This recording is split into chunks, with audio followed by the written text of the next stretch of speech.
Welcome to today's IG Live. I'm going to be talking about my weight loss journey, which includes me overcoming emotional eating, going on a nutrition journey, a health journey, a fitness journey.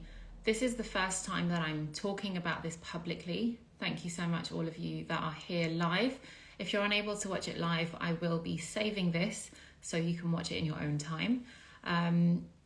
I feel quite nervous talking about this, and I think the reason I feel that way is because obviously it's a very personal journey to me, and as I said, it's my first time talking publicly about it.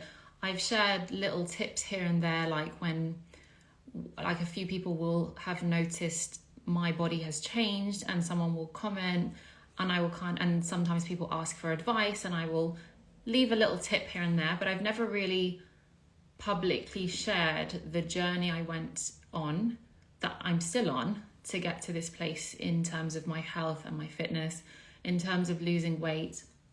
And just on that, even though this was a weight loss journey for me in the sense that I did lose weight, I tried my very best from the very start to not focus on weight loss. And the reason I didn't want to focus on weight loss is because in the past, whenever I've tried to lose weight, I kind of approached it in a very negative way. I approached it in the way where I kind of disliked my body or hated my body and kind of wanted to lose weight to start loving my body. And I may have lost weight in those previous attempts, but I ended up still not feeling good about my body, even though I lost weight, and still feeling self-conscious and gaining the weight back again. And kind of that whole yo-yo dieting thing. And so this time round, what I felt was different is the mindset I had about it, where I knew I wanted to lose weight, but it wasn't in the sense of hating my body. I wanted to lose weight for my health. I wanted to lose weight to help me with my purpose, which involves my spirituality. I knew that in order to worship God better, to worship Allah better, I needed to have good health. And that meant that I would need to go on a weight loss journey. I would need to improve my health and fitness. And so that's the mindset I had when I started this journey, which was about a year ago. So yeah, I'm going to talk about it all. Thank you all so much, those of you that are here. I have written down lots of notes because I don't want to forget anything or miss out on anything that I feel is important, because whenever someone talks about health, fitness, nutrition, weight loss, there are so many nuances and I might forget something, and ya Allah help me to remember everything that I need to say. And the reason I'm doing this is not to talk about my weight loss and how much I've lost. And by the way, I will be honest with you. I will tell you how much I've lost. Not to, I don't know, like a lot of people have asked me how much, and I feel like sometimes people need that context. I now don't attach any meaning to those numbers. So when I tell you how much I've lost and when I tell you what I did to get there, it's just to maybe inspire you, maybe help you figure out what will work for you. Maybe you're already on a health journey or a fitness journey, but you're struggling. And my hope through talking about this is that something I say today will help you if you're struggling at the moment. That's why I'm doing this. It's not about me. It's just about hopefully you find some benefit in what I'm talking about. Okay, so Bismillah. I wrote down why am I doing this. I think I touched on that. I'm doing this to hopefully benefit those who are listening and watching.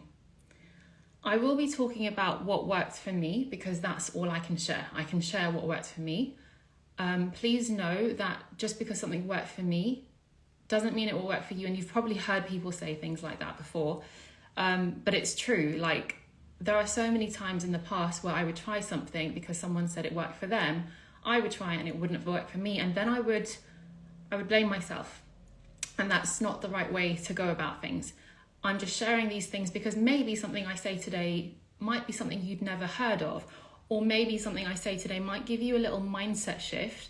And actually, I would say mindset shifts are the number one thing that has helped me on this weight loss journey. So that's what I'm hoping that you're able to take away from today. So why did I start this whole weight loss journey? Why did I want to lose weight? My why was manyfold. There were many different reasons. One of the main reasons was because I'm a parent. I have 2 young kids, and that really inspired me to just want to prioritize my health. Because before I started this weight loss journey, and I have been on many weight loss journeys in the past, but when I say weight loss journey, I'm talking about this kind of most recent one, which started about a year ago. Before I started, I felt like I had reached a point where I was feeling really frustrated with my health, feeling quite down, feeling like my mental health and physical health weren't where I wanted them to be in order for me to show up as a parent for my 2 young kids. And I was struggling with showing up for myself. Yes, some of you may remember me a year ago. If you followed me since then, you may remember, yes, I still had my business. I still had things happening for me, but you kind of see my external life. But internally, I was struggling with my mental health and physical health. And I felt like that was having an impact on the way I was parenting my kids. And it was having an impact on my relationships, my marriage, my spirituality. It was having an impact in the way I showed up to worship God. Little things like physical things, for example, like when I was praying, feeling like my body wasn't moving the way it used to when I was younger. So little things like that. But also mental health wise, I felt sometimes distant from God.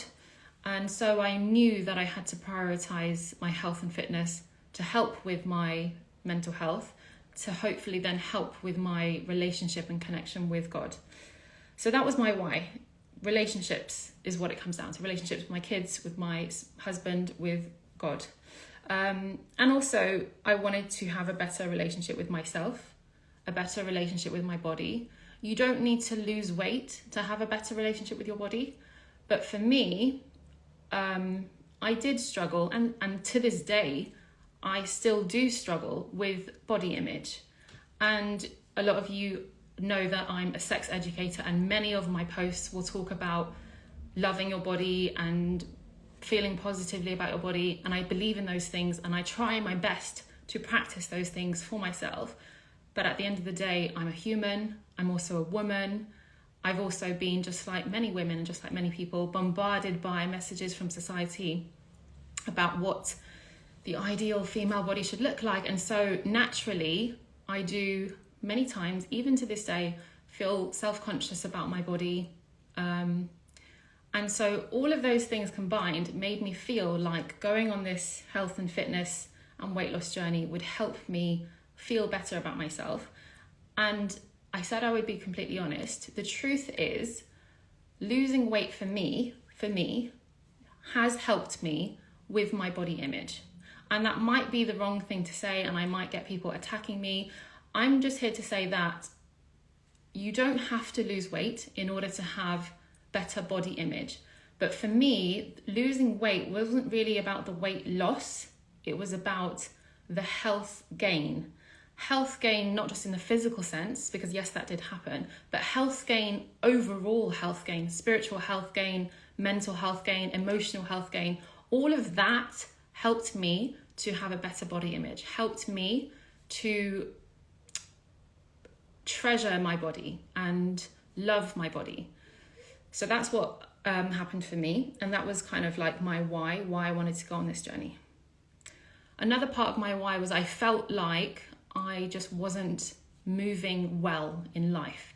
Like I felt like the excess weight that I was carrying around at the time, it just felt like extra kind of heavy luggage that I was having to carry and pull around as I was moving and existing in this world. And for some people that's not a problem, but for me it was a struggle. It felt like an excess load, physical excess load that I was carrying around, and that was slowing me down physically, yes, but just mentally and emotionally, having aches and pains in my body from probably due to the excess weight, but also maybe due to other health conditions that I was struggling with at the time. And so all of those things combined made me go on this journey. just to kind of answer a question that I received, because I wrote down some questions. Someone asked, actually a couple of people have asked, how much weight have I lost? So to give you context, and I'm looking at my laptop because when I went on this weight loss journey, I started recording my weight. And for me, I'm okay with that. It doesn't affect me. It doesn't trigger anything in me. It used to in the past, but for the past couple of years, if I write down my weight on a little notes app that I have on my phone, I'm just looking at it on my laptop, but it's usually on my phone, but obviously I'm talking to you on my phone now. I just record the date and my weight. And I do that almost every day. Some people will say that's the worst advice. I'm not saying it's advice. I'm literally saying that this is what I did to just keep track of what worked for me. So at the very beginning of 2022, so not 2023, not this year, 2022, at the very beginning of 2022, my heaviest weight was around 110 kilos. I don't know what that is in pounds. Around April 2022, I was similar. I was like 109, and I kind of just stayed there. And back in April, I tried to lose some weight and I got down to 105, but I wasn't able to maintain it and ended up gaining the weight back again. And so beginning of August 2022 was when I kind of made that decision that I am starting this health and fitness journey again.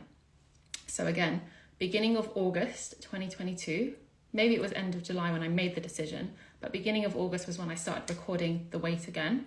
I was 109, but my heaviest weight at the start of 2022 was 110. So you can take 110 as the kind of figure. That's the heaviest weight I remember recording, 110 kilos.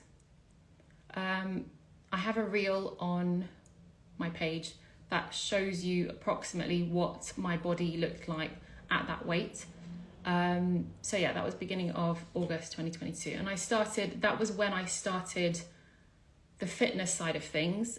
I joined a gym called F45, which is quite popular. It's global. It exists in many countries. I'm fortunate enough to live in London, where there are many branches of F45, and I go to one locally, and it's been one of the best decisions I've ever made, joining F45. And they don't pay me to say that. And the reason it's been amazing joining is because of all the benefits I receive from that gym. It's not a conventional gym where you pay for your membership and you turn up when you want and you do your own workouts. It's the way I see F45 is like having personal trainers, which you do. You have personal trainers in the studio with you, and they are there to motivate you, support you, correct your form, teach you modifications if you need to. Having that motivation from the personal trainers, but also you work with a group, which I know for some people is a no-no. Some people hate working out with a group, which is fine. But and actually at the time when I first joined, that was very scary for me.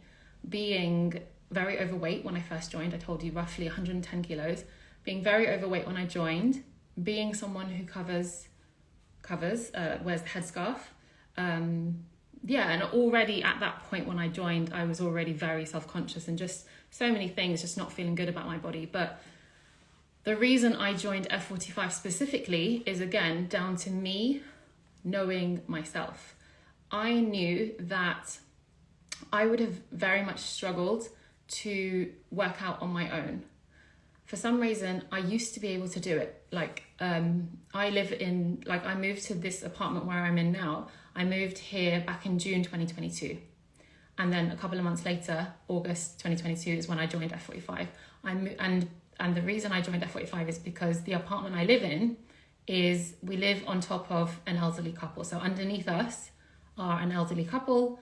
And if I were to try and work out here at home, I would, some workout moves require like jumping around. I would probably disturb the elderly couple underneath. And so I knew it was just not possible to work out effectively at home, especially if I wanted to do certain cardio exercises. And so that was one thing. So I was like, okay, I want to join a gym.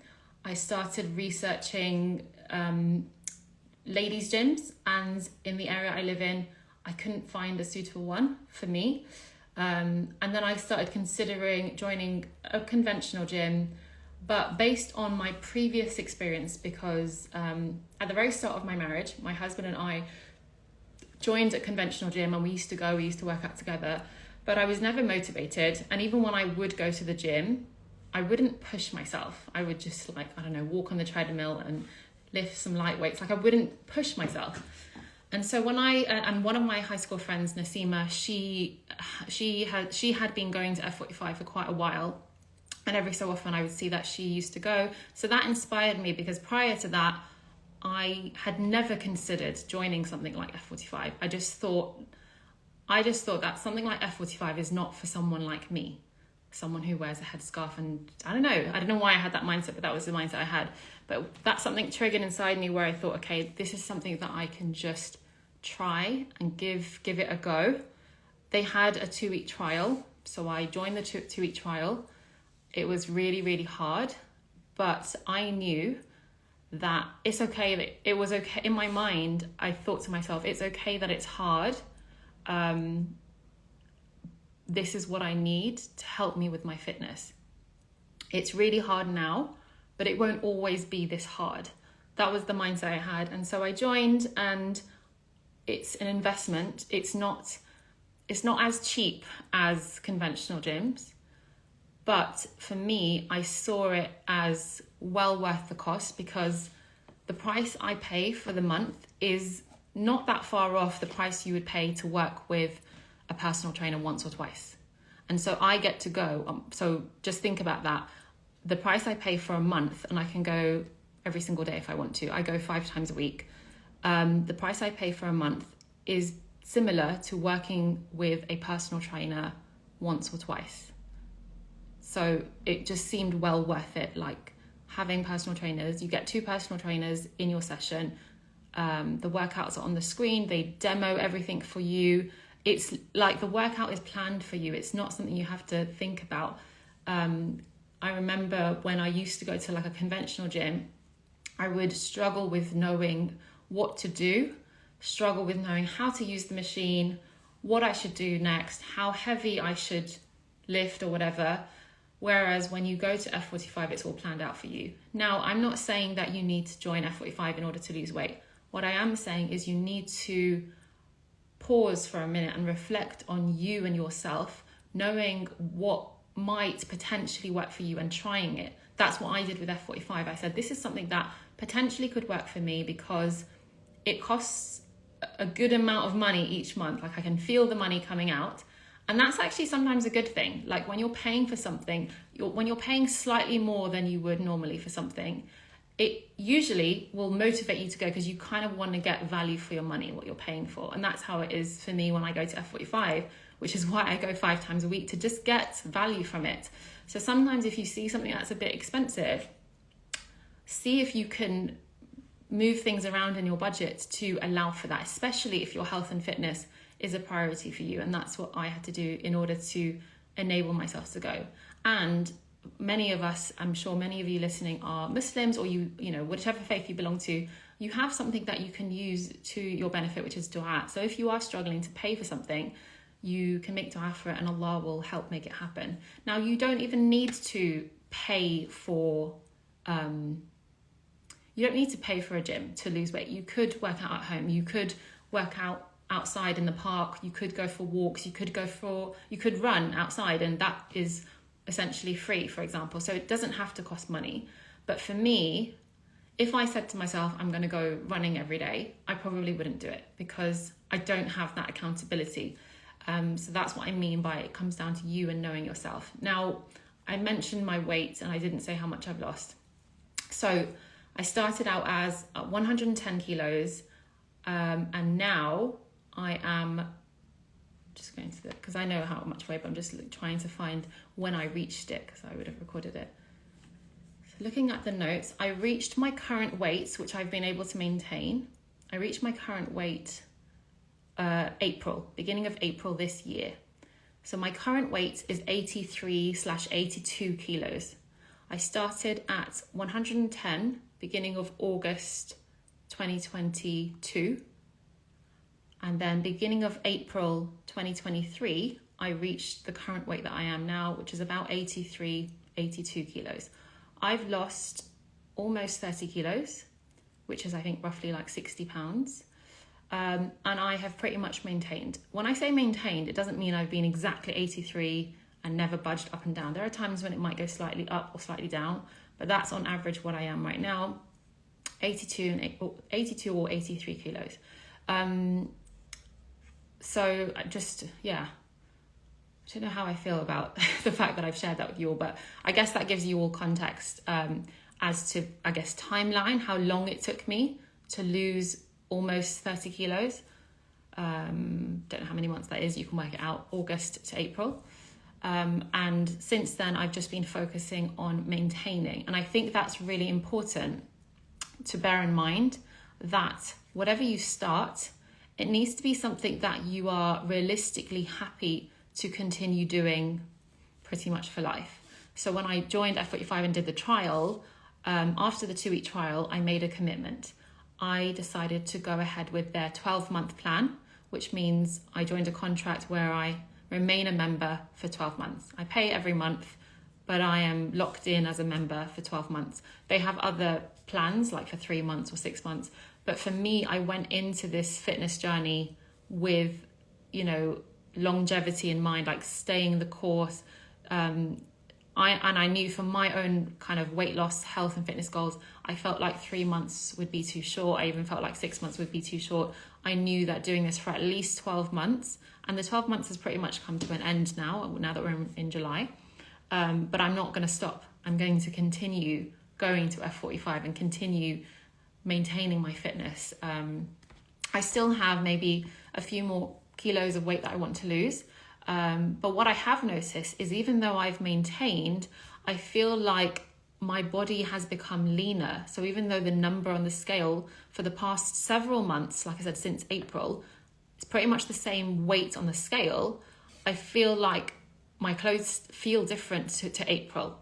Nowadays they feel different because I've still been training at F45, and so I feel like my body has been developing muscle, which I think they say, the more muscle you build, the leaner your body is. And so that's something to bear in mind, is it's not always necessarily about the number on the scale. And I would only ever recommend tracking your weight in the way that I did. Like I said, I did it daily because for me, it didn't ever throw me. I know for some people, if they see the number go up by half a kilo or a kilo, it throws them and it ruins their day. Then, just reading a comment. I'm a big fan of your page, your simplicity, your transparency, your courage to share your knowledge and experience. Thank you. That's really kind of you to say. I wouldn't recommend tracking your weight every day if you know yourself and if you know that that's going to make things worse for you. Alhamdulillah, fortunately for me, it didn't make things worse. There were many times that the number would go up by a kilo or 2 kilos or 3 kilos, but I would use it as kind of like data, like, okay, and not just data, I would use it as a way to be compassionate with myself. And I would think, okay, Amira, you've gone up by 3 kilos. That makes sense. For the past week, it was Eid. And usually on Eid, for Muslims, we eat lots of sugary things. So it's just being compassionate. It's like, yes, of course, it makes sense that the weight's gone up. And then it's just about kind of recalibrating and finding your way back to trying to treat your body well, trying to nourish your body well, and not thinking that you're a failure just because you've gained some weight. Can you please repeat, how did you lose weight, as my weight is stuck? Yeah, so I'm talking about it now. I've got so many things. I don't know how long this live is going to be. Like, I might end up going over an hour, who knows. There's so many things. I haven't even finished everything. I've even got some things that I'm going to show you, things that have kind of helped me. Just reading some comments. Really inspiring to hear your story. Investing in our health really is the best thing we can do, not only for ourselves, but for those around us. Yes, thank you so much to hear. I agree. Do you also work out during your period? Yes, I do. I work out during my period, but I'm much more gentle on my body and I don't push myself as hard. I kind of listen to my body. But actually, for me personally, and again, this comes down to you knowing yourself, for me, working out on my period is actually very helpful for me. And I've heard quite a lot of women say that. They say that when they work out on their period, it helps them. Like, some women, get cramps when they're on their period, or just feel like this kind of dull sort of uncomfortable feeling. for a lot of women, working out kind of really helps with that, and is a great way to release stress. But during my period, and not just during my period, but like the week before my period, I know that my period's about to start in a few days, and that's the time when I just still go to F45, but I won't push myself as hard. And then the times when, a week or so after my period, or sometimes at the very end of my period, like when it's kind of tailing off, I notice like a surge in energy, and that's the time when I can kind of push myself a bit more at the gym. And I recommend tracking your cycle, but even if you're not tracking your cycle, sometimes I know how my body is doing by going to the gym, going to F45, trying something, and then if it feels like, whoa, this is just not manageable, I will lower the amount of weight like that I'm lifting or whatever. Or like if I'm doing something cardio based, I will just not go as fast or as hard. And then other times I will do something and I'm like, oh yeah, I'm really flowing in this move, and I'll enjoy that movement and do it faster and harder, that movement. So kind of just pay attention to your body. And that for me is a great benefit of working out, is you're really in tune with your body. And this really comes down to compassion, is especially for women, because I think for men it's a bit different, but for women, if you're working out and you're not able to do something as well as you did last week, some women might criticize themselves and think, oh, I was really good at it last week, but this week I can't do it. Just know that sometimes that happens for whatever reason. It could be based on your cycle, but it could just be other stresses from your life. So yeah, in terms of how I lost the weight, so many different things. That's why at the start of this, I said there's so many nuances. It's not just about eating better and moving. That is part of it, but that's not it. And everything I share, please know, I didn't do this overnight. I didn't do this in one day. I didn't just click my fingers and all of this kind of fell into place. This took time. Like I said, it's been pretty much a year from the moment I started properly this journey to now. And some of these things were habits that I built on later on. So the kind of very first habits, two main habits I built at the very beginning, were sleep and exercising 5 times a week. The sleep happened because the way F45 works, it's not like a conventional gym where you can just turn up anytime. There are classes and you have to turn up on time. You literally book yourself into a class.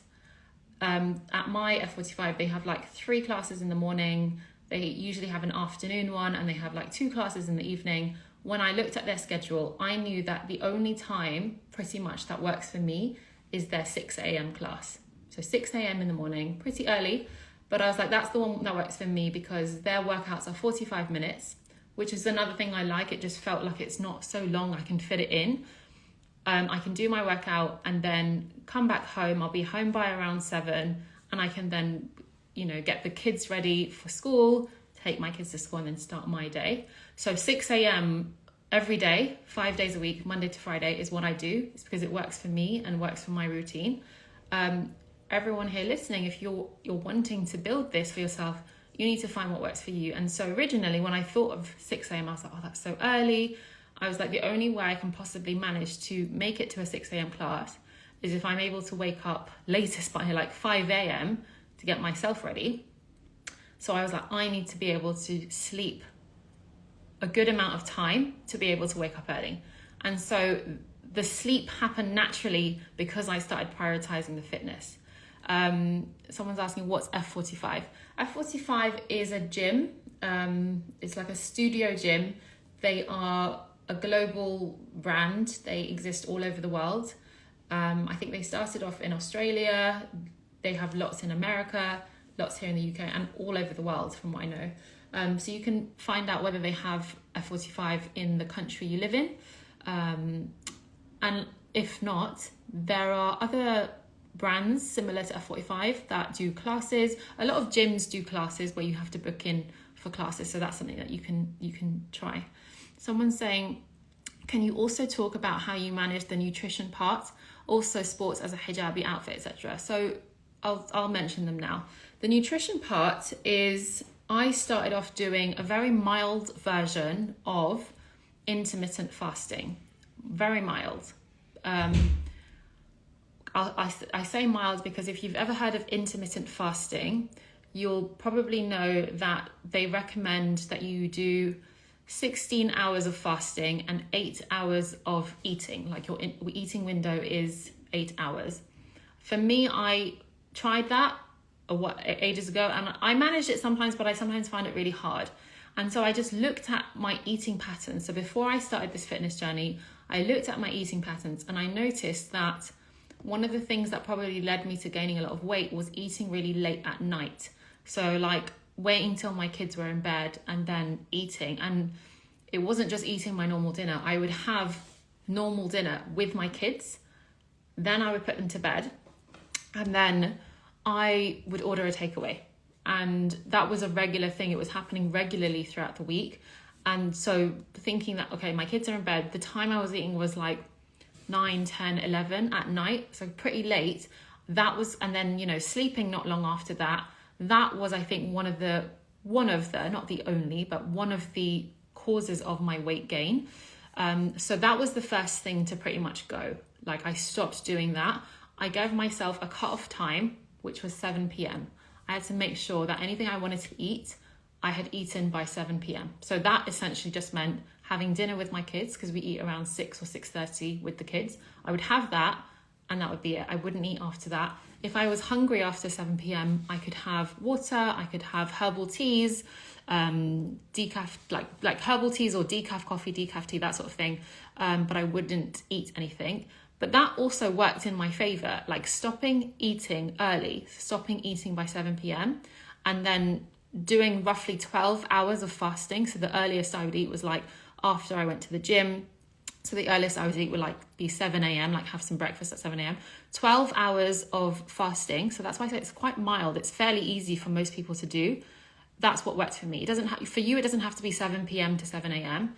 It could be, if you like having dinner a little bit later at 8 p.m, you could do 8 p.m. to 8 a.m. Some people might already do that. And if that's the case, you can just extend it by an hour or two. So extend your fasting time by an hour or two and narrow your sort of eating window. Try that, that might work. That's not the only nutrition thing, but that's the thing that I started doing at the very beginning. And then I added on other things, which I will talk about in a moment. I focused on sleep. That's what helped with weight loss. A lot of people say that when you prioritize good quality sleep, you will naturally lose weight. The mild intermittent fasting for 12 hours, and it's not like an Islamic fast where you can't drink. Luckily with intermittent fasting, you can still drink things like water, herbal tea, black coffee, things like that. So it's a little bit easier, I find, than Islamic fasting. You asked about working out as a hijabi. That was something I was worried about because I somehow intuitively knew before I joined F45, I knew that I would most likely be the only hijabi woman at that gym. And that was the case. I was, and I still am the only hijabi woman at F45. That initially made me feel quite nervous. But I made dua that Allah gives me the confidence, and I went in and they were so welcoming. The coaches there, they still are, they're such lovely people. They just made me feel welcome and comfortable. And that was a sign that, okay, these people are welcoming me, making me feel comfortable. That was a sign for me to stay. Obviously, if I ever felt like I was not comfortable to work out there, I wouldn't have continued, but it really worked for me. And so that's why I think I would recommend for anyone listening to this is try something that you think is not for you, because I thought F45 is not for someone like me, but I tried it, and don't just base it on your first time attending, because when I first went to F45 and did my first class, it was literally the hardest thing I'd ever done at that point. It was so difficult. Yes, the live will be saved. I will save the live, inshallah. The workout was so hard, but that made sense. Again, it was that compassion that was running through my mind of course, Amira, it's really hard for you now because your health and fitness isn't where you want it to be, but that's the reason you're here. So just because you go to a class and you find it really hard, or everyone else around you is so much fitter than you, that's okay. But that's the reason you're there. You're there for yourself, for your health, for your fitness. So don't base it on, if the workout is hard. Just base it on, do the people here seem nice, especially the people running the session. Are they welcoming me? Are they making me feel comfortable? And if the answer is yes, then I would recommend continuing to go. Other things I did for nutrition. So I mentioned intermittent fasting. I want to talk a little bit about emotional eating, because that was specifically a question that prompted me to do this live. Emotional eating for me is something that I struggled with for a very long time. I would say it's something that probably started for me when I was like even younger than 10. It's something that probably started for me when I was in primary school, because my mum is from Thailand, and I remember one summer, or I can't remember whether it was winter or summer, we went on holiday to Thailand when I was very young, maybe like age 7 or 8. And one of my mum's friends said something to my mum in Thai, in Thai language, and I didn't understand, but I could tell the woman was speaking about me. She said something to my mum about me, and I was, like I said, around 7 or 8 at the time. And I asked my mum, what did she say about me? And my mum told me. My mum, and please don't think negatively of my mum. My mum is the best mum in the world. My mum said that you're very fat. And I remember that stayed with me. And it made me all of a sudden, like my worldview changed in that moment. I didn't blame my mum for that. But obviously that was, I think, the culture in Thailand, but also culture, I think, around the world is, negativity against being fat. And I was really young, and so that just stuck with me. And I think it triggered emotional eating. And then it got worse in being in high school and, seeing lots of images in magazines of the ideal woman's body. So that just made me feel really bad about my body and triggered emotional eating. And that emotional eating pattern has stayed with me for most of my life. And I would say it probably is still there in me, but I feel like I've overcome it in the sense that I decided that it's not my identity anymore. Because for a long time, many years, from around 7, 8, up until up until early 30s for me. So for a very long time, it stayed with me that I am an emotional eater. I had that identity. And when I went on this current fitness journey that started last year, I decided that it's no longer my identity. Just made a decision. And it can literally be as simple as that, is to stop saying I am an emotional eater, or stop thinking I am an emotional eater. It's to start deciding that I am simply someone who eats. That's all I did, is I just changed it. I'm someone who eats. And that really had a lot of power, because everyone in the world eats. So I am the same as everyone. I'm someone who eats. And I just decided that I'm not going to label myself as an emotional eater. If I happen to eat due to an emotion, that's okay, because I am someone who eats. And that took away power from food. Like, food didn't comfort me anymore. And someone here is saying I'm an emotional eater. Again, it's just to say, stop saying it. Because I think the more you say something, the more you will be that thing that you say you are. So if emotional eating is something you want to overcome, and by the way, emotional eating, if you think about it, is such a normal thing. Like, we eat, like, in moments, occasions, special occasions, we eat when we're happy to celebrate. So emotional eating, makes sense. And some people eat when they're really sad or angry or stressed. But it's, I think, a normal part of being human. I think it's just about finding that balance of trying to focus on your body functioning well, and trying to focus on seeing your body, regardless of the size or the shape or the weight, seeing your body as this gift that God gave you, and trying to treat it well, and just deciding that I'm someone who eats, and trying to do little tweaks that work for you, such as the intermittent fasting for 12 hours, sleeping early, sleeping well, having good quality sleep. Those are the things that work for me, and just shifting the mindset of I am someone who eats. I'm not an emotional eater. Someone said, just join, can you please save this live? Yes, inshallah, I will save the live. So I've talked quite a lot about nutrition. Some more things that helped me. Again, I'll remind you that I did not do all of these things straight away. I started adding these things on bit by bit. I can see that Melissa's here, and literally timing couldn't have been more perfect. I remember recommending this book to Melissa, and I know that Melissa and I follow this person. This book has really helped me with my health and fitness, and with the way I eat. I didn't change what I eat. I still eat everything I want to.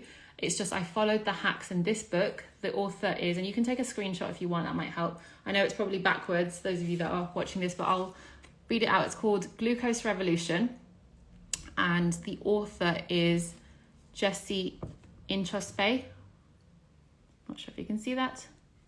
This book really helped. Why did this book help me so much? Because the way that it's written teaches you the science of why managing your glucose levels is important. Yes, she's amazing. Like, this book I really, really just recommend. I didn't change what I eat. I still eat whatever I want. I still eat my same meals. I don't have to cook separate meals for my kids and separate meals for me. I eat whatever I make for them. And, you know, I didn't have to, because actually one of the questions I received that someone wanted me to answer was, how did I manage consistency in meal prepping? I don't meal prep at all. I don't meal prep. I know for some people meal prepping really works. If it works for you, continue doing it. Meal prepping for me didn't work, because in my journey to trying to overcome emotional eating, I was very conscious that I didn't want to do anything that would trigger the emotional eating again, or trigger the binge eating or whatever. And for me personally, meal prepping had this kind of diet mentality associated with it for me. And I knew that if I did that, I would start to feel restricted. And if I started to feel restricted, I might maintain it for a little while, but then I would kind of get triggered or whatever, and then I might start the emotional eating or the binge eating again. So for me, meal prepping I knew wouldn't work. Plus, I felt like meal prepping, I had to find the time to meal prep. And I just basically wanted to keep things as simple and as easy as possible, like for there to be the least resistance. And that again comes down, I think that's the message for this whole IG live, is find what works for you. For me, I wanted it to be as simple as possible, to not stress me out, to not make me feel more busy, is for this to just be slotted in my life and to come so naturally. So this book, it works because she talks about the science of why it's important to manage your glucose levels. She does not say you have to stop eating sugar. In fact, she teaches you how you can still have things with sugar in them, but it's about the order that you eat your foods in, and it's about little hacks such as having apple cider vinegar. So having like a tablespoon of apple cider vinegar in water before you eat something that has sugar in it, because that will reduce your glucose spike in your body.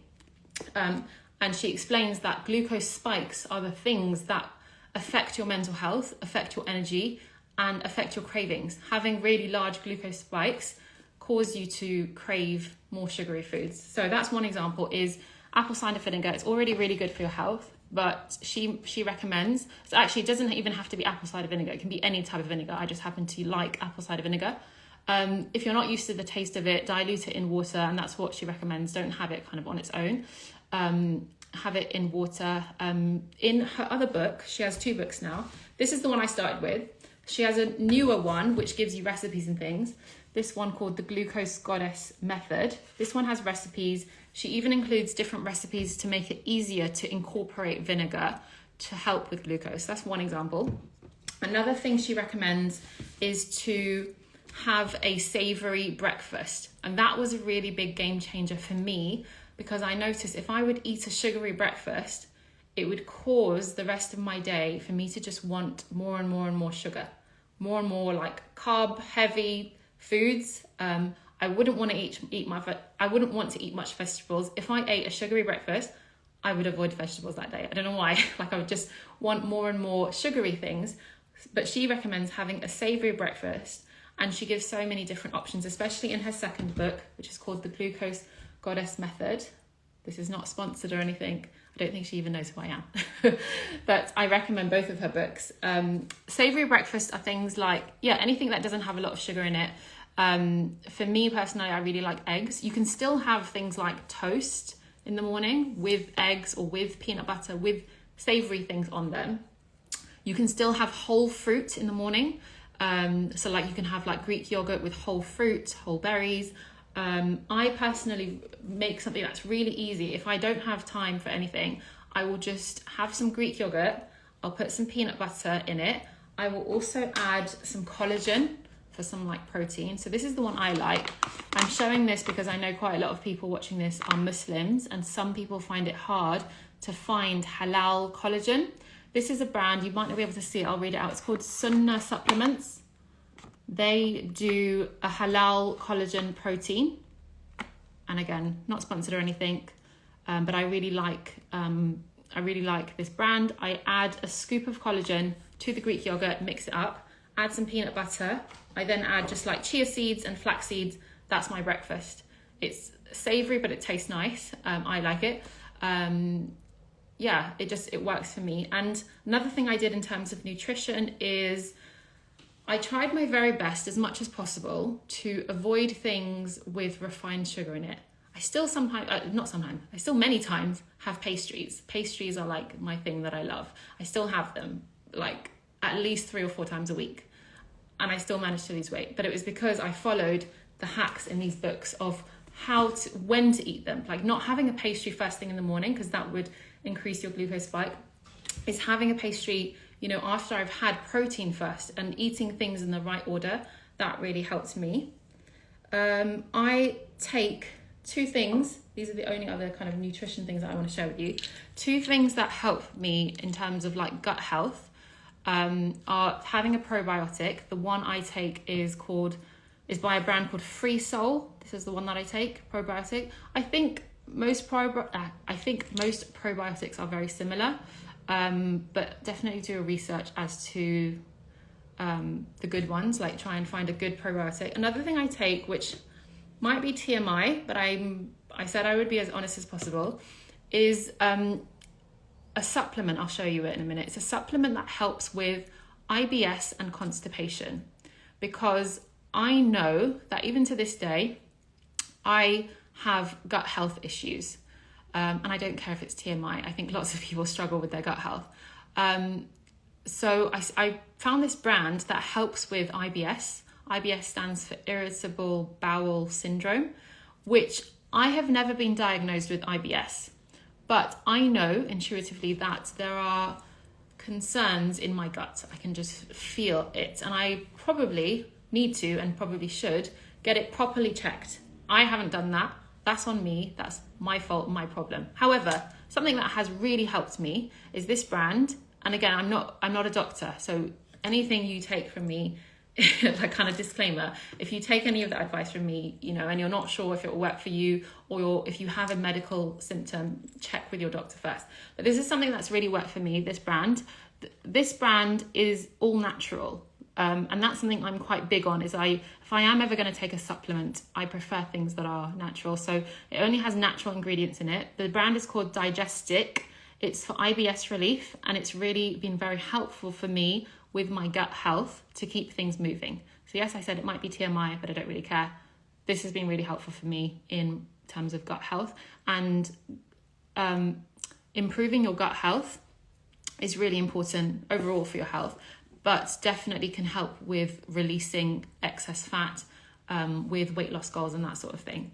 So those are kind of the main things that I wanted to share with you. I also want to share the fact that I have this big 1 litre bottle for water, and I try and get through 2 of these in a day. I don't always manage it, but I try my best to. So I try to drink at least 2 litres of water every day. On that note, I'm going to drink some now because I haven't drank for the whole live. And I still have a little bit more that I want to share. Thank you all so much, those of you that are still here. If you have any specific questions, can I ask you to put them in the question box? Because I did actually see some people ask questions in the comments, but the comments disappear. So if you have questions, put them in the question box, which is the question mark with the question mark in a speech bubble. I'll be able to hopefully answer some of those. Someone's asking the question, how do you stay motivated? I'll answer that right now because that question came up a lot. How do I stay motivated? So many things help me. The number one thing that I did before I started this weight loss journey, that I still do every day, or at least every day, I try my best to, is making dua, praying to God about this, about my health. That is, if you take anything away from what I just said, I would say that's the number one thing. If you're doing that already, great. If you're already making dua every single day for your health and fitness, if one of your goals is losing weight, releasing excess fat, if that's a goal and you're not making dua every single day for that, do that. That's, I'd say, the number one thing. If you're already making dua every single day and you're not seeing results, or you're not seeing progress, then I would say start implementing one or two of the things that I mentioned if you're not doing it already. For example, if you're not sleeping well, that might be a habit that you try.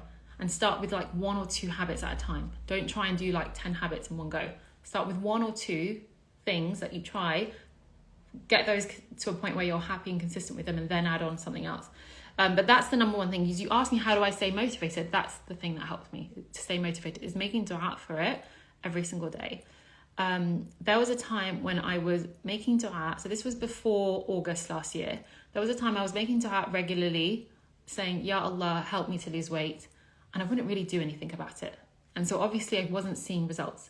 But I kept making that dua, even though I wasn't seeing results. I kept making that dua, Ya Allah, help me to lose weight. Sometimes I would be specific and I would say, Ya Allah, help me to, have a fit, healthy body, help me to lose X amount of weight. I would be very specific in my dua as well, but I still wouldn't see results. And that came down to the fact that I wasn't really doing anything. So dua, still do, even if you don't see results, but couple it with doing some of the habits bit by bit, then you will see results, inshallah. I'm just going to close this because it's making noise. How do I stay motivated? Another thing that really helped when I joined F45 is the way that it's set up. F45, the system really works for me. So I already mentioned that F45 costs more than a conventional gym, which worked for me because it meant that I can feel it. Like if, for example, you paid £10 a month for a gym membership. I know most gym memberships are more than that. They're like maybe 30, 40, 50 a month. But if, for example, you paid £10 a month for a gym membership, you are probably a bit less likely to be motivated to go to the gym every single day, because if you miss a session, you don't really feel it. Like you don't feel it monetarily. I know for some people £10 a month is a lot, but I'm just trying to make it like simplistic. For me, paying the amount I pay, I can feel it. I can feel the money coming out. And that's a good thing because it motivates me to go, so that I'm getting value for money. Another thing, and by the way, when I think about it now, the amount I'm paying is actually not a lot because it's literally like working with a personal trainer. And if I were to work with a personal trainer 5 times a week, every month, that would cost me a lot of money, and I don't pay that. Someone's asking what's the cost that you pay. I will tell you, because I'm very honest, open and transparent, inshallah. I don't want to hide anything. I pay £165 a month for F45. Most gym memberships I think maybe cost 40 or 50 a month. I don't know. I haven't been to a conventional gym for a long time, but I think that's how much you pay for a conventional gym. Maybe some are maybe a bit less, some are a bit more. I pay £165 a month because I joined for 12 months. When I first joined, I decided to commit and join for 12 months. So I didn't have to pay for all 12 months up front, but I pay £165 per month, and I said I'm going to stay for at least 12 months. And I'm still going to continue. 12 months has now passed. It's been a year, and my plan is to not just stop. It's to continue going. There are different F45 studios, I think, cost a different amount, and it also depends on the plan you join. So in my studio, that's the cost if you join for 12 months, but I think it's 185 if you join for 3 months or 6 months. So it's a little bit more if you commit for less time. and it works out cheaper if you commit for longer. And that just worked perfectly for me, because I knew going into it, I knew that I would want something more long-term to see the results that I wanted to see. Nutrition-wise, I think I was talking about minimizing refined sugar. I still have pastries. If I want to have chocolate, nowadays I actually prefer dark chocolate, like at least 70%. Sometimes I'll have 85% dark chocolate. I actually prefer it. I don't like milk chocolate most of the time. I find it too sweet, and I think that's just because I think my palate has changed slightly, where I generally don't really like sweet things apart from pastries. And I mentioned that in order for me to have a pastry, I follow the tips in this book. If anyone is just joining, I highly recommend 2 books by the same author. Again, you can take a screenshot if you need to. The book is called Glucose Revolution. This is her first book. This is the one that I first started reading that really helped me with my weight loss and nutrition. The second book that was released more recently is more of, she still kind of shares lots of similar information to this book, but this book also gives like recipes and a plan. She gives you like a 4-week plan. I would recommend both. But if you had to choose, if I had to choose for you, I would say go for this one, because she still gives you the information, but she also gives you a 4-week plan and gives you recipes too. So that's what I'd say. Yeah, the author is called Jessie Introspay. This book is called The Glucose Goddess Method. The other book is called Glucose Revolution.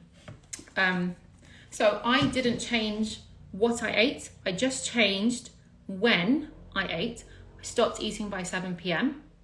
so that I did a roughly 12-hour fast until the next day, 7 a.m. I could still drink water and herbal teas if I wanted to. I didn't change what I ate. I did not count calories at all.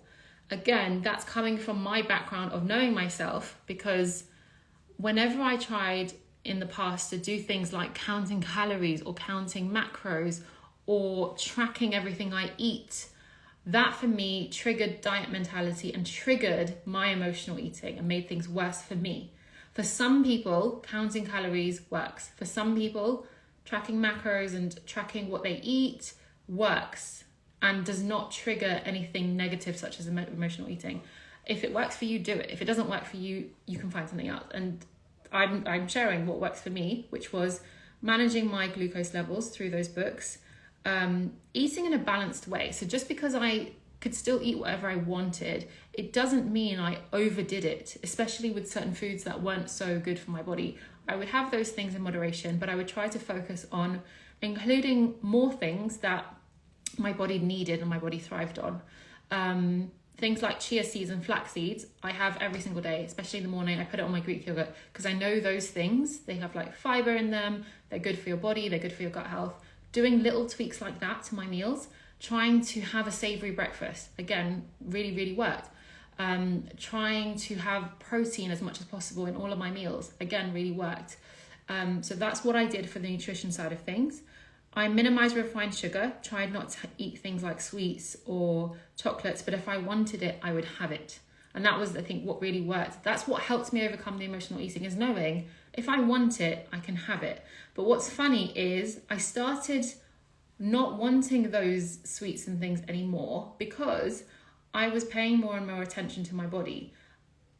Nowadays, if I have sweets, an hour or so later, I will feel it. Like I will sometimes get a headache.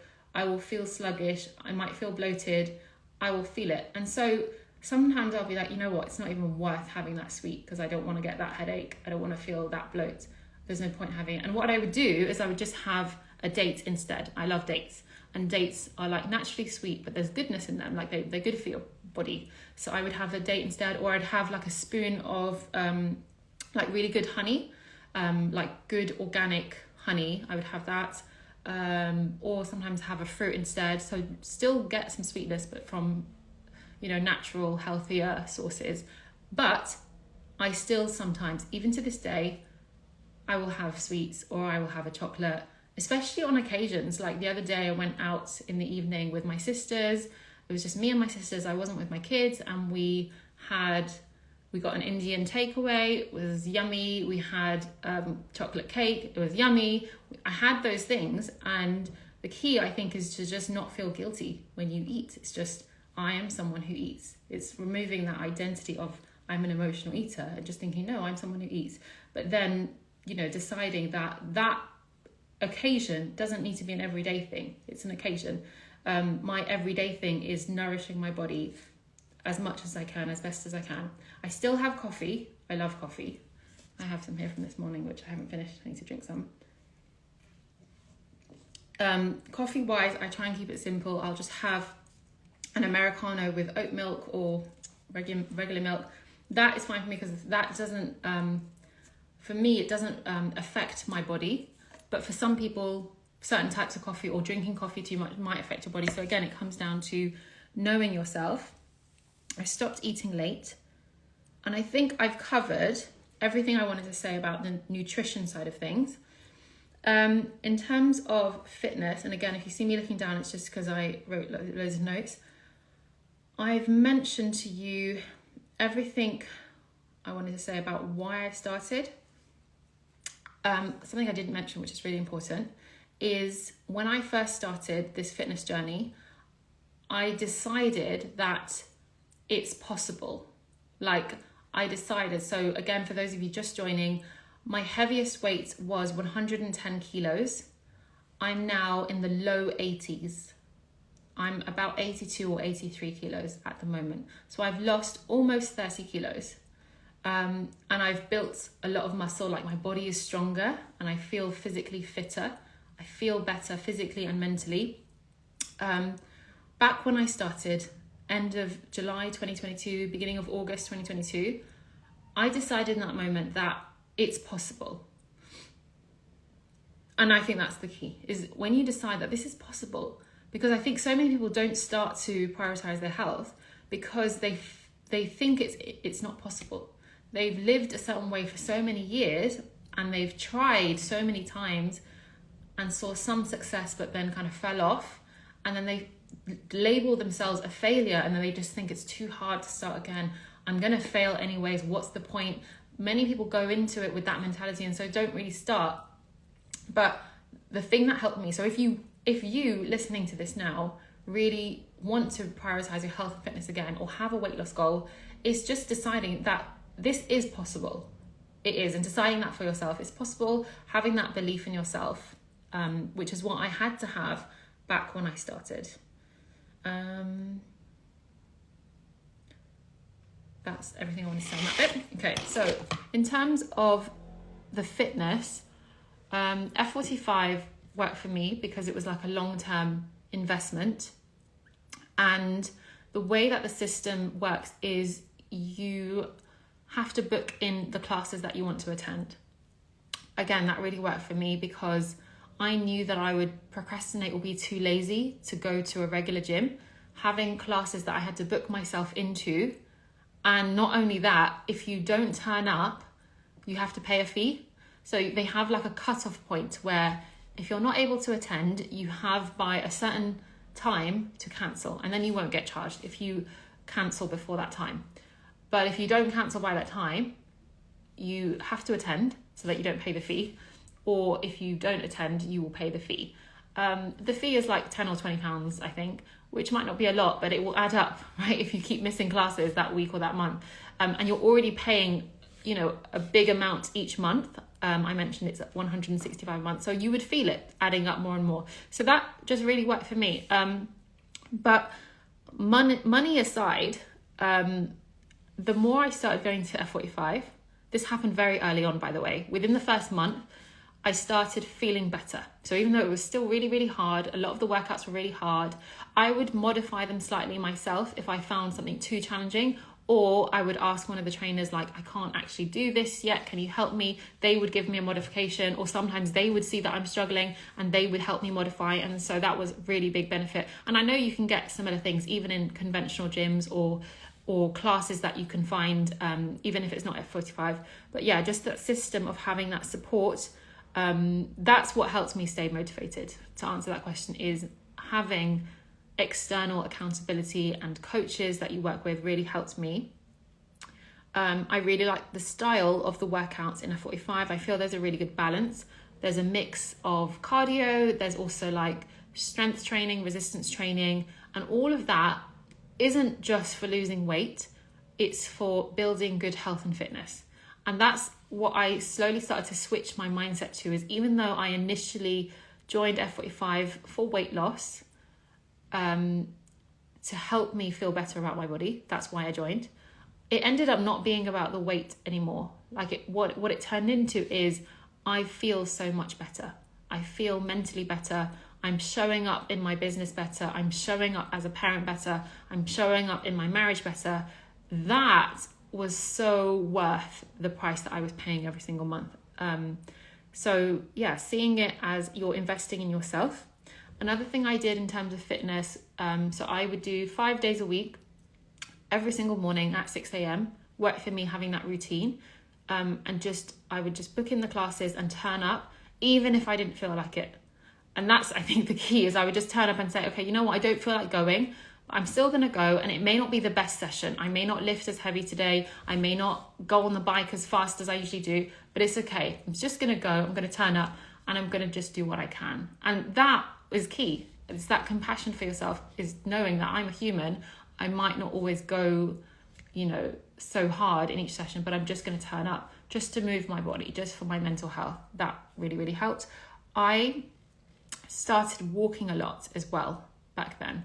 And I did this gradually. I would just, on my lunch break, I work from home, which I'm very lucky that I get to work from home. And I have my own business, which again, I'm very lucky that I kind of have my own hours, but I still have like my own kind of lunch break. During my lunch break, I would just go for a walk.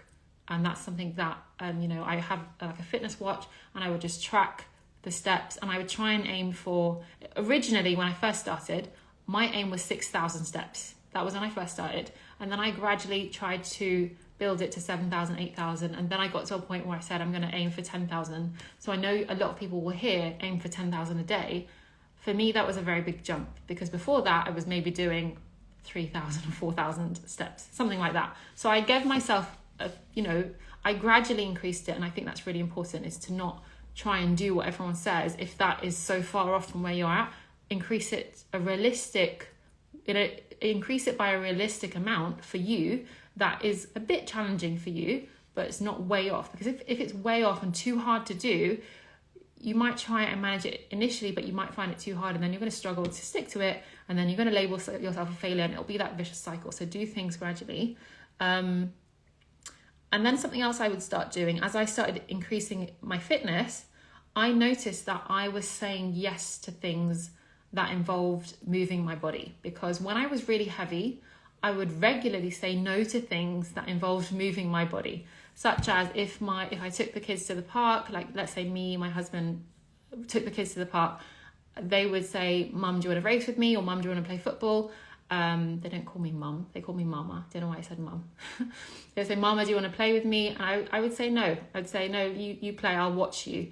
I would literally, anytime there was a chance or an opportunity to play with them, I would say no, especially if it involved me physically moving my body. And that was just literally because having all the extra weight meant it was more difficult for me to physically move my body. Whereas when I started losing weight, I felt better in my health and fitness. And when they started asking, can you play football with us? I would say yes. And so that was incorporating little bits of movement and having fun with my kids, and seeing them experience joy of playing football with their mum. Or sometimes I'd do races with them, which in the past was something that was a big fat no. If they wanted to race with me, I would say no. But recently, if they ask, can you race? I now say yes. And it's fun. It's fun seeing the joy in their faces. It boosts their mental health and mine. It's a way of us bonding. So I think just trying as much as possible to incorporate movement if you have kids, with your kids, if not with someone close to you or with a friend. I think that's really important. I would do things also like swimming with my kids. They love swimming. So I would try my best to do swimming with them. And the way that I do swimming, sorry, I just remembered somebody asked me a question about how I work out as a hijabi. I'm not sure if that person's still here. Hopefully they are still here, but if they're not still here, then hopefully they'll hear me say it. I'll talk about what I wear to work out. But swimming, I started doing swimming more with the kids. And I just decided, so I live in the UK, and most people who go swimming in the UK wear kind of, swimsuits, bikinis or whatever to the pools, which is fine. That's what they want to wear. For me, I cover, and so for me to swim, I need to fully cover my body. And so a while ago, a couple of years ago, I had to make a decision that my kids love swimming. I don't want to deprive them from swimming. Therefore, I need to be okay with wearing the full, like, you may know it as the bikini. I call it a modest swimsuit. I have to be okay with wearing that in pools, indoor pools, and swimming with my kids. And so that's what I do. And so there's lots of movement there still, playing with my kids, them seeing their mum in a healthy environment, like swimming with them. That was another way that I built in movement and fun with the kids. In terms of what I wear to the gym when I work out, I keep it as simple as possible. So if it's helpful, I will name brands that I use. For my headscarf, the brand that I use is called, I don't know how you pronounce it, so I'm going to type it in the chat. I think it's called Haute Hijab or Haute Hijab. I don't know how you pronounce it. I know the first word is like a French word, so that's why I'm not sure how to pronounce it, but I'll type it. That's the brand. I've just typed it. It's Haute and then hijab. They have they have many different scarves, but the one I use is a sports scarf that they have. So if you go on their website, you will see they have different sports scarves. I have the sports wrap because, so this is not it, I'm not wearing it now, but it's basically made of a very thin, breathable material, and you can wear it similar to how you would wear your normal scarf. I basically wear it similar to this, but I also, so right now these are like tucked at the back. I don't work out like that because these would like move around. The Haute Hijab one is a lot shorter, so it's not as long as this rectangle. But what I do is I kind of wrap it again and then would tuck it into the top. That's what works for me. And I kind of secure it with magnets. That's how I secure this scarf, is with magnets on the inside. So you can't see it, but there are magnets there. I wear a magnet to secure it on the outside. And then there's a magnet where I secure the two sort of ends. I would put a magnet there and then tuck it in. And I can tuck it in because the tops I wear are very high neck, so I can tuck it in and nothing really shows. So that's what I do with those scarves. So again, the brand is Haute Hijab. I like it, it's very thin, and I can wear it similar to a normal scarf. That matters for me because I don't like the way most sports hijabs look. I think it's getting better nowadays. There are nicer ones that exist nowadays, but quite a lot of the typical sports hijabs are like the ones that you kind of slip on and they look weird, or they just move around, or they just feel funny. They don't feel comfortable. Someone's saying they absolutely adore Haute Hijab. The quality is awesome. Yeah, I agree. I don't have, with that brand, I only have their sports scarves, but I might venture into getting some of their other scarves. Like this brand that I use for my scarves now is Silk Rose. I like their scarves. This is a jersey hijab that I wear. But for sports, for working out in the gym, it's Haute Hijab. I get their sports wrap. They have other styles too, but I like the sports wrap because I can style it the way that I like. And in terms of what I actually wear, I just wear long sleeve sports tops that you can buy from any brand of your choice. The two brands I use are Under Armour and Gymshark. I just find long sleeve sports tops and I wear those. Some people like to get extra baggy sizes for a bit more modesty. You can do that if you want. When I first started, I actually bought men's long sleeve tops because I wanted that extra, because I was quite large back then. I wanted extra sort of a bigger size and just something that covered me a bit more. So when I first started, I would get men's long sleeve tops. I think I got Nike back then, but for a while, I changed and I started two brands that I really like, Under Armour and Gymshark. But you can literally research any sports brand and decide whether you want to get the women's or the men's long sleeve tops to cover you. There are brands that exist that create modest active wear. There's one that comes to mind called Haya Active. Oh, there's another one, but I forgot the name. But if you kind of go online and just type modest active wear, I'm sure you will find loads of different brands that come up, so do your research. And if you're able to kind of buy something and try it on, that's what I'd recommend. If not, if you're like me and just want to keep it simple, just buy from any brand of your choice, something long, maybe buy it a size or two bigger than your current size if you want a bit more modesty. And I just wear leggings with it. Some people might prefer, if they don't like leggings, they can try like joggers instead. When I first started out for a bit more modesty, I bought these leggings that had kind of like shorts over them as well. So it was literally like a 2-in-1 leggings, because leggings are quite tight and figure hugging. The leggings came with shorts on top, baggy shorts. So it would just cover my kind of bum area a bit more. That's what I did when I first started out. But you can literally do that even if you can't find a 2-in-1. You can buy leggings and buy shorts separately, like baggy sports shorts, wear the leggings and then wear the sports shorts on top, or just buy like an extra long top. Some people will wear a tighter long sleeve, a bit like what I'm wearing now, for example, like a tighter long sleeve, and then on top they would wear like a baggier vest, like a sports vest on top, if that makes sense. You can find different ways of like styling and making yourself feel comfortable.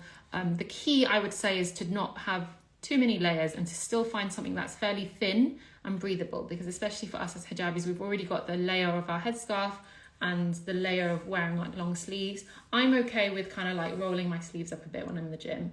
I know some people are not, that's fine. Just you need to find something that works for you and your lifestyle and your beliefs and things like that. So that's how I dress. I've talked a bit about staying motivated. I'm just going to check if I've answered all the questions. So someone asked, did I count calories? The answer was no, I did not count calories, because it's something that doesn't work for me, because I knew it would probably trigger my emotional eating. For some people, counting calories works and doesn't trigger anything. So if it works, that's something you can do. And I think just bear in mind, I think a lot of people ask me, did I count calories? Because someone actually mentioned that it's a lot of work to count calories and track calories. And that might be true. For some people, it is that there is a little bit of effort involved in like constantly like scanning or looking at your products that you're eating and tracking in an app or whatever. So for some people, it feels like a lot of work. For other people, they love it. For other people, yes, I will save the life. For other people, they love tracking calories or tracking macros. They love that, what it gives to them. But if you're someone who's finding that counting calories feels like a lot of work, then it might be a sign that counting calories doesn't work for you. Or it might be you need to find a different way of counting calories. But if counting calories doesn't work for you because it's too hard to keep up with it and to keep track of it, then you might want to try something similar to my approach, which for anyone just joining, my approach was I didn't change what I ate. I just tried to eat in balance and moderation. I can still have whatever I wanted, but I tried to incorporate more nutritional foods and more vegetables. I tried to balance my glucose levels by following the tips in these books called Glucose Revolution by Jessie Introspay, and another book called The Glucose Goddess Method by the same author. I tried to do a very mild version of intermittent fasting where I would stop eating by 7 p.m. The earliest I would eat would be 7 a.m. the next day. So I had sort of 12 hours of fasting, which included obviously me sleeping. So it's not that difficult. I would include things like apple cider vinegar, protein, like collagen protein. Doing little tweaks like that meant I didn't have to count calories. I tried to eat more savory and I tried to include more protein in my meals. Tried to reduce refined sugar and tried to have more natural sugar from like dates and fruits. Little tweaks like that, and it didn't feel like deprivation for me. It felt so good. Like it felt really nurturing. Felt like I'm doing this because I care about my body. I can still have sweets and treats if I want to, but just have them in moderation. How much weight did I lose? I mentioned that. I've lost almost 30 kilos. Started as 110, went down to 82. Consistency in meal prepping. I don't meal prep. I just do what I mentioned in terms of food. Consistency in exercising is I joined a gym called F45. So the consistency is kind of built in because you book it and things like that. And I just really like the whole system. It doesn't have to be F45 for you. It can be anything that might work for you. It can even be you just starting with walking every day, 2,000 steps more than you do right now. And if you don't know how many steps you walk, I think there are apps that can track your steps, or you can get like a very simple fitness watch. Doesn't have to be an Apple Watch. Very simple fitness or steps tracker, and just kind of for the next 2 days, just wear it normally and see how many steps you do normally on average. And then just add 2,000 to that as your new goal. Just keeping it really simple, I think, really works. Someone asked me, do I need to work out every day for a long time? No, it doesn't need to be a long time. You don't need to work out every day. I don't work out every day. I work out 5 times a week, which is a lot, but that's what works for me. And I would recommend starting with a little bit more than you currently do. So if you currently don't work out at all, maybe start with 2 times a week. And like walking regularly if you can, and then add on another time, and then like as you manage 2 times a week easily, add and make it 3 times and 4 until you get to like a number per week that you're happy with. Doesn't need to be a long time. The workouts I do at F45 are 45 minutes, which is like a good amount of time for me. It's not like too short or too long. You could start with like something like even like 15 minutes. Like if you're not working out much now, it can be like small and then build. And it does not need to be every day. And in fact, it probably shouldn't be every day, because it is important to have rest days. Rest days are beneficial for you and your nervous system, and therefore it will help you with weight loss and with health. So it doesn't need to be every day. If working out every day works for you, then do it. But I'm just saying that you don't have to work out every day. The key, I would say, is to focus on progress over perfection.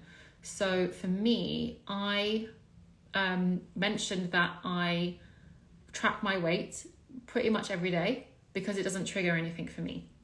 And there were times where the weight would go up and I'm okay with it. And what I would do in those moments is I would actually look back a month. So let's say I tracked my weight all of this week, and today, let's say I gained 2 kilos, for example, compared to yesterday.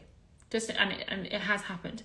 I would never look at that and be like, Amira, you're a failure. I never said that to myself. I would literally just say, of course, Amira, you had lots of sweets yesterday. You didn't, move your body that much yesterday. You were really, really stressed, whatever. And I would say, of course, Amira, that makes sense. Whatever. And just be really compassionate with myself. And not only that, I would sometimes look back a month. I would look through my notes and be like, a month ago, you were this much more than you are right now. You've made progress. So just focusing on that. Even if the progress was 0.5 kilo, I would take it. Seeing any little progress as a win. And right now, I'm not losing anything right now. Right now, since April, I've maintained my current weight, which is 82, 83 kilos since April. And so someone else might look at that and think, Amira, you haven't lost weight since April, but that's not me. For me, I'm so grateful that I've just maintained. I'm still working out 5 times a week. I'm still nourishing my body well. So for me, that is, compared to what I started, obviously, 110, for me, that's huge progress. So it's not trying to be perfect. It's trying to focus on the wins and focus on the progress.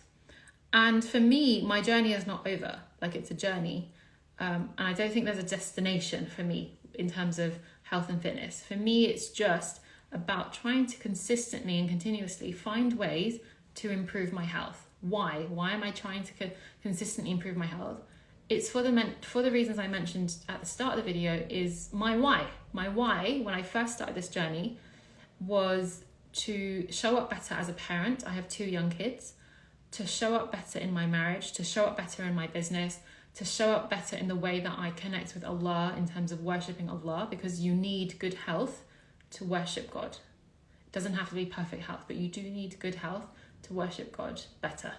And so coming back to that why, and that's still my why, is I see this journey as this thing that I'm always going to be on. It's not this thing where I need to lose a certain amount of weight, and once I've reached it, I can then just stop working out. I work out because it helps me with my spiritual health. It helps me connect better with Allah. I work out because it helps me with my mental health.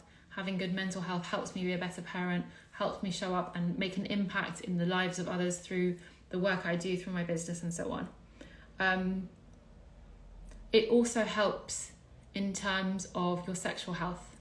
I'm a sex educator. I talk a lot about the importance of sexual health. If you're married especially, lots of people tell me that they struggle with their libido, or, they struggle with not having a desire for sex. Many times that can be a hormonal issue. It can also be a spiritual issue. It can be a mental health issue. So many reasons. But one thing that I know for certain is when I prioritized my health and fitness, it impacted my spiritual health, my mental health, emotional health, and therefore had an impact on my sexual health. And I'm not going to go into too much detail because I don't like to share my personal life and my marriage. But I will say, for anyone listening to this, that when you prioritize your health and fitness, usually you will see a positive impact in the sexual health of your marriage. So that's something to bear in mind. And I really do believe that you don't need to lose weight in order to have good body image. However, prioritizing your health and fitness will help you to have a better body image. I hope that makes sense. I don't want to ever say anything that makes someone feel bad, because I'm someone who tries as much as I can to promote good body image and to think positively. And when I started, I didn't do it from a place of hating my body. I did it from a place of, I'm not comfortable with how heavy my body feels. I'm not comfortable with the aches and pains that I feel in my body. And I think that discomfort of not feeling comfortable in my body impacted my body image, impacted the way I felt and thought about my body. So therefore, I really do believe that if someone is struggling with their body image and you notice that it's impacting how you show up in your career, you're noticing how it impacts your confidence, you're noticing that it impacts your relationship or your marriage, prioritizing your health and fitness, I think, will help with your body image. As long as you're not trying to lose weight from a place of hating your body, it needs to be from a place of being grateful that you have a body, that God gave you this body. Doing it from that place and doing it from a place of putting yourself first, prioritizing yourself, I think is really, really, really important. And ultimately, after everything I've said, and I'm looking at my notes to make sure I've said everything. After everything I've said, this comes down to finding what works for you. And it's a cliche, but cliches are cliches for a reason. Finding what works for you. You might not find that thing today, but you can start today looking for the thing that works for you, trying one thing at a time, and deciding that something that you thought might not be for you. I mentioned earlier that when I used to see F45, because there's quite a few in London, whenever I'd see those studios, I wouldn't pay much attention to them.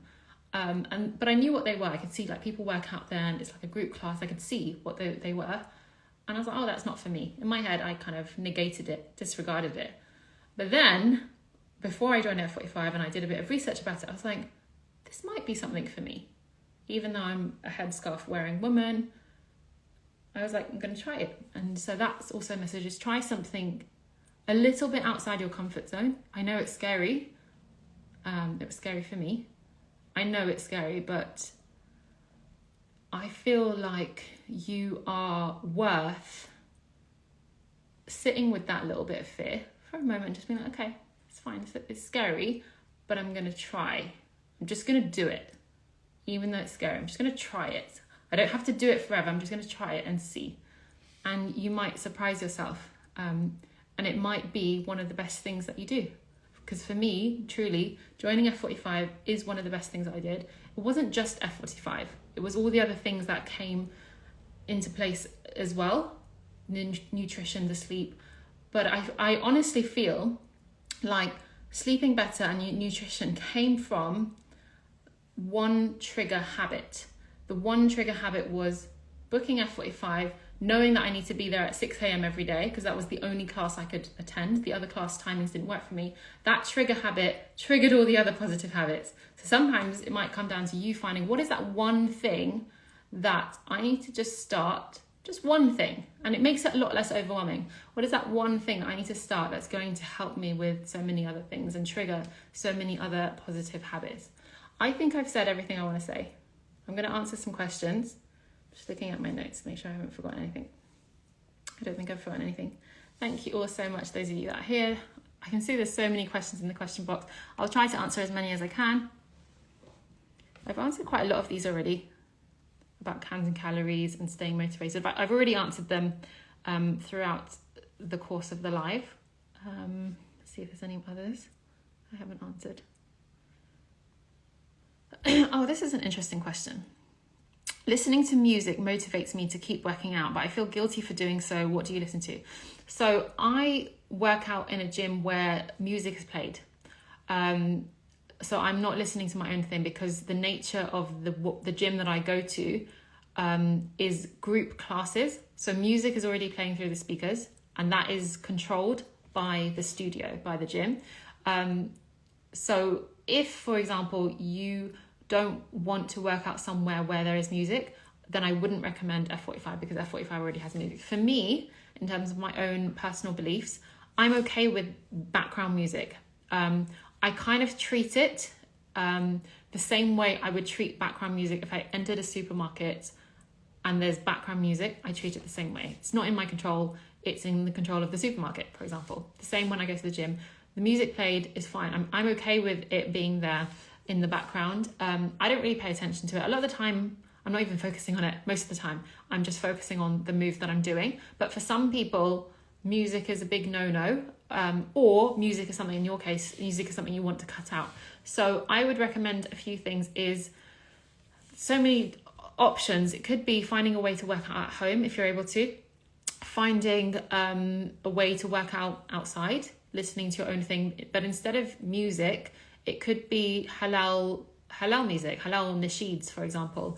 It could be listening to Quran. It could be listening to a podcast. So changing it, a motivational podcast, since you said music motivates you, it might be that motivational podcast, or listening to your favorite Quran reciter might help you, or nasheed artist might help you. That's if you don't want to continue listening to music. However, I'm of the opinion, and I might get backlash for this, but I don't know. I'm of the opinion that we need to be mindful. Yes, we need to be mindful of what we're listening to. I think that's very important because there's quite a lot of music nowadays that is rubbish and that the lyrics are rubbish, and yeah, so don't listen necessarily to those. But then there are some music tunes that have instruments, but you know, the lyrics might motivate you. I'm kind of okay with that, but it kind of depends on how it's affecting you. If listening to music is affecting you and your connection with God and your spirituality, then yes, I would say try and cut out music. But for some people, some music, I'm not a scholar, I need to say that I'm not a scholar. Most scholars I know say that music is haram. I'm not a scholar, but there are some music tracks that are inspirational and motivational. And if that helps you to work out, and your intention is, I'm working out because I want to worship God more and have better health, and you're just kind of listening to music as a background thing, then it might be okay. But don't take my word for it because I'm not a scholar. Personally, and I need to tell you the honest truth, I'm someone personally that I don't really listen to much music. And I'm not a holy person. I'm not like a religious person. I try my best to stick to my faith in the way that I can, in a way that helps me in my connection with God. But I'm just personally someone that's I'm not into most music nowadays. Like if I ever switch on the radio in the car, I actually end up switching it off within 5 minutes because I'm like, this is just rubbish. Like I don't like most music nowadays. So I'm not really into listening to music. I personally love listening to Quran. Again, I'm not this like, really, I'm not like, some people have a misconception about me, probably because they see me wearing a scarf. Some people think that I'm someone who's very devout, and inshallah one day maybe I will be, but I'm not. But just personally, music doesn't do much for me, doesn't make me feel that good personally. Having said that, there is quite a lot of music tracks out there that when I hear it I'm like, oh, that sounds really good. Equally, there's quite a lot of music nowadays that I'm like, that's rubbish. So yeah, I know I've kind of went off on a tangent. Someone's asking, what do you wear as a hijabi? I answered that question already. The brand I wear is Haute Hijab, Haute. I wear their sports wrap, and then I just wear regular sports clothes. I wear a long sleeve top and leggings. Do you have to eat less and less when you start losing weight? No, I eat the same. What I did notice though is as I started losing weight, I noticed that naturally I wasn't able to eat as much as I was originally. Just my body wasn't able to handle so much food. So I wasn't intentionally trying to eat less. It's just that forcing my body to eat too much food didn't feel good. So I would naturally just eat less anyways. Someone's asking how to get back on a weight loss journey when you failed so many times, gained back 15 kilos. That was lost before.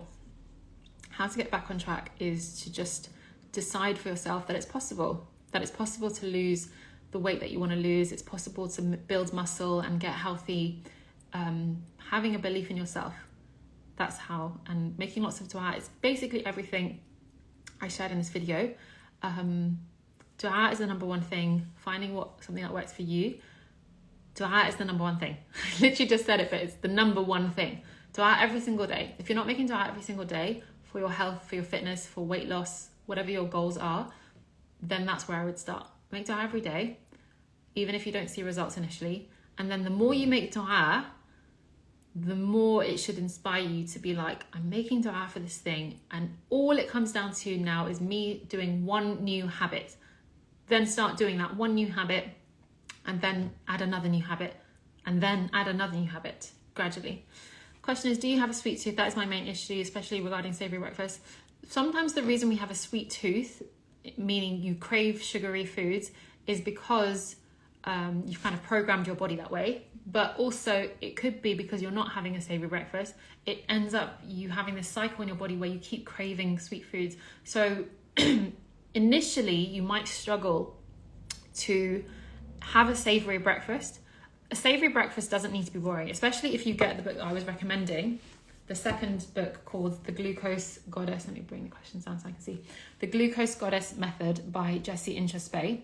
As I said, in this book, she gives you a 4-week plan, but she also gives loads of recipes. Let me show you the recipes she has. Obviously, I'm not going to, give you the recipes because you'd need to buy the book to see them, but let me just show you her. Week 1 in this book is savoury breakfast. So she gives you a lot, I'm flicking through now, a lot of options for savoury breakfast. And you can tweak them to suit your dietary needs and that sort of thing. But literally, I'm going to show you a few examples. She has an option for eggs, savoury jam on toast, no spike granola. So they're actually very nice breakfast. And I haven't tried all of these. I've just tried a couple of her recipes, but all of her recipes so far, the ones I've tasted, are really good. Omelette, halloumi, quiche. These are all breakfast. This is all part of week 1, and it comes under savoury breakfast. Quesadilla, chickpea stew for breakfast, egg cups, which are like very easy to have on the go sort of thing. Salmon on toast, spinach and sausages, avocado toast, something with figs. Oh, this is prosciutto ricotta. Prosciutto I think we can't have. I don't know if that's ham or whatever, but you can have any other meat of your choice. This is with figs and ricotta cheese. This is like eggs with like meat. Again, I think this is like probably bacon, but you can change it to a meat that you are able to eat. This is toast. You can have toast with like smoked salmon, with pesto, with goat's cheese. Apple, you can have an apple, but she recommends, because apple is like a natural source of glucose, which is healthy, especially if you eat it whole, that's fine. But she recommends having it with something like cheese and nuts to kind of reduce the glucose spike. Toast, a smoothie. She gives an example for a savoury smoothie. And actually this savoury smoothie will have sweetness in it because the sweetness comes from frozen fruit, such as like frozen blueberries, frozen berries. Peach, she gives an option for peaches with like yogurt. So many things. I would recommend this book. I haven't given you recipes, I'm just showing you like examples of options. That savoury breakfast does not need to be something boring. You can still have sweetness in it, but the sweetness, like you kind of build the savoury breakfast on something savoury, like Greek yogurt or protein. And then if you need to add sweetness in like dates or fruits, you can, that's fine. But the main star of the show in the breakfast is the savoury portion, the protein and healthy fat portion. And that will help you with the cravings, the sweet tooth that you have, that will actually help you throughout the day. Let's see what other question we got. I can actually put these questions on the screen, can't I? Is porridge savoury? I think I saw, she doesn't mention it in this book, but I follow her on Instagram, and she mentioned that porridge, obviously being from oats, oats are a source of carbohydrates, and most carbohydrates cause a glucose spike. So she recommends that if you are going to have porridge, add in protein and healthy fats.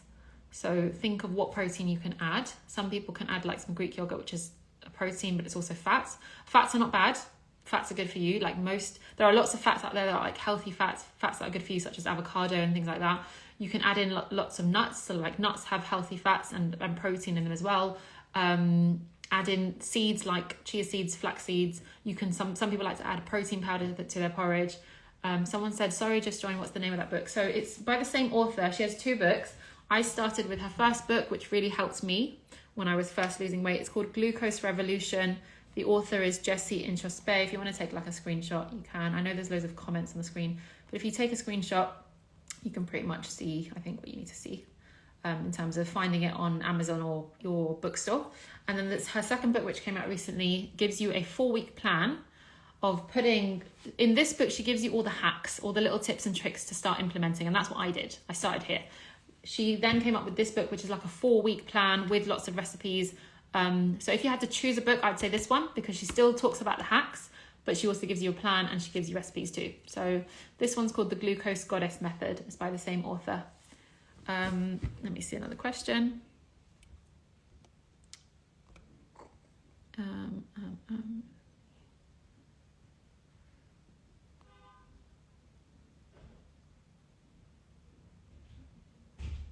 Someone's saying, I don't know how to control my nutrition, always hungry. Any tips? I think if you did the things that I mentioned in this video, because I talked about nutrition a lot, if you did those things, I think it would help with your hunger. And I think part of your phrasing, I don't know how to control, saying that, it's like you saying, I don't know how to control my nutrition, might not be the most empowering way of speaking about yourself. If you can change it to, I'm in the process of learning about my body. I'm in the process of learning how to manage my nutrition. I'm in the process of trying this new habit for my nutrition. Switching the mindset really helps. And that's pretty much what I had to do my whole weight loss journey, is keep track of what's happening in my mind. Is that thought empowering me? If it's not, I need to find a way to change it into something that empowers me. So I would recommend, because I will save this, I would recommend watching the whole of this video, jotting down notes and on the tips that I shared in terms of nutrition, and trying 1 or 2 of those things. I think it will really help you with your nutrition, inshallah. Let's see if there's any more questions. Which kinds of foods increase energy or stamina? I'm not a nutritionist. I think eating healthily will help you with your energy and stamina. Like trying to make sure you include protein in every meal, eating healthy forms of carbohydrates, not restricting yourself, but just eating in a balanced way, having healthy fats, having lots of vegetables, whole foods and whole fruits. I think all of those things will have knock-on effects on energy and stamina. Would you consider being a nutritionist? No, literally that's the next question. Would I consider being a nutritionist? No. Literally thinking about it. No, I don't think so. I have a background in science. My degree is biomedical science. I could become a nutritionist, but I'm just thinking, I don't think that's what Allah needs me to be. I think Allah needs me to do the work that I'm doing, which is educating people on their sexual health in combination with their spirituality. That's my current kind of calling and purpose. I'm not saying it could never change. You never know. It could be that I switch careers. But I just feel like I feel like what I much prefer is to talk about nutrition, not as a nutritionist, but just as a regular human who's not qualified necessarily, but who can sometimes share things that worked for me, and that might work for someone else. I think I'm happy doing that because I feel like there's so much that goes into training as a nutritionist and learning about that sort of thing. And I'm really inspired by anyone who is a nutritionist because I think it's amazing to be able to help someone with their nutrition. I just feel like it's not me at this point in my life. That's a great question. Thank you. Any tips to keep consistency in meal prepping or exercise? I can't help you with in terms of meal prepping because I don't meal prep. I just cook the same foods that I make for me and my family, and I eat the same things. Someone says, sorry, I missed it. Was it a teaspoon or tablespoon? It was a tablespoon. A tablespoon of apple cider vinegar in like a glass of water, and you drink that before, if you can have it before all of your meals, like 3 meals a day, do that. If not, have it at least before any meals that have carbohydrates or sugar in them. That will really help. It's good for your health in general, especially apple cider vinegar, but it can be any vinegar, but it's good for your health, it's good for your digestion, and it helps you with managing your blood glucose levels, especially if you are going to have foods that have more sugars in them. So I remember when I think I mentioned in this live that recently I went out with my sisters. I went to my sister's house, and I have 3 sisters, and we did like a girly catch up, and I knew we were going to be eating like sweet foods, so I took some of this in a like coffee cup, put water in it already, and then I just drank it before having those sweet foods, just to kind of help balance it basically helps to reduce the spike of glucose, so that your glucose will increase whenever you eat. Glucose increases. Even if you eat protein, your glucose levels will increase. But when you eat sweet foods or foods high in carbohydrates, they tend to have a bigger rise in glucose. And that's when you get that kind of like crash, and then you crave sugar again. So the apple cider vinegar, it's not like a cure, but it really, really, really helps with lowering that spike of glucose. And therefore you're less likely to like continue craving sugary foods, if that makes sense. I hope it makes sense. Right, let's see if there's any more questions. Do you calorie count? Nope, I don't calorie count. How much weight did I lose? I lost almost 30 kilos, which is I think about 60 pounds. I think I've answered all the questions. Can't see any more. Thank you so much, all of you that are here. I hope that you found benefit in me talking about this. If you have any other questions, you can leave a question in the comments. So I know some of you might be watching this as the recording. If you have any questions, you can leave a comment and I will try to answer them. Thank you so much. Lots of you here saying nice comments.